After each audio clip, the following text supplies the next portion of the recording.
2025 ginger farm is a success irrespective of the blight, and these are some of my success story. I have about 3 different farms, different locations. It was not affected. These are my stories. What are my secrets? Number 1, starting with good seeds, healthy seed, especially when you have organic seed. The way the organic seed will germinate healthy and start a healthy growth cannot be compared with the one that's not organic. Then another option, if your ginger is not organic, you can decide to treat it with the recommended ginger seed treatment. 2, having a good soil or a virgin land is very important. But with what is happening and the cost of ginger, people are forced to farm where they can easily monitor their farm. One of the things we can do is crop rotation. You don't farm the ginger, you don't keep farming the ginger in same place every year. Where you plant it, you plant another thing for another year. The next thing is healthy soil or a virgin land. This shouldn't have been a problem in Southern Kaduna because we are yet to even use 10% of our land because the price of ginger is so high. Farming it very far from you is a risk because we have challenges of people going to farms at night to do the undo. So we are left with few options, which is 1, crop rotation, those that don't have virgin lands close to their houses. 3, good agronomy practices. Something is very clear. Chemical use.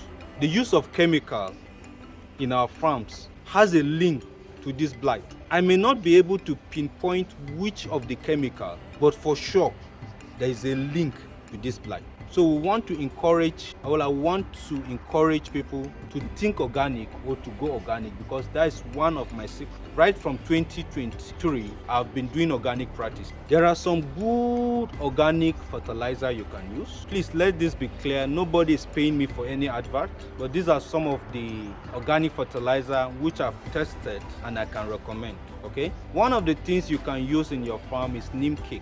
Neem cake helps to fight this fungi. We have Saran Contact organic fertilizer. One good thing about this company is that their fertilizer is both liquid and solid. So after applying it in your farm, you will now be using the liquid subsequently. Then we have what we call Super Agro. Super Agro, I've used it.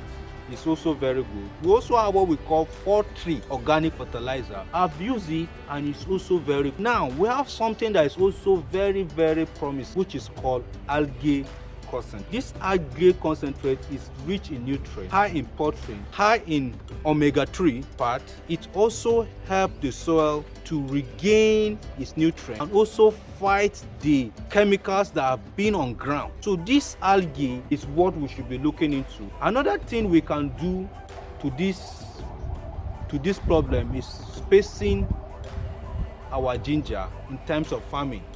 Instead of the normal 10 centimeter, we can do 15 centimeter of above because this blight work more on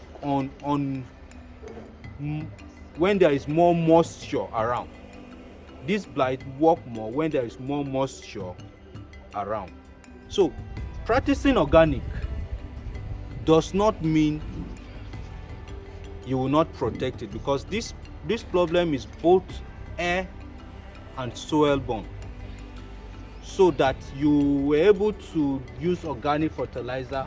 What about the farms around you? Now that is now the use of fungicide is now important. Now it depends what is around you. To some people you may need to apply once in 2 weeks.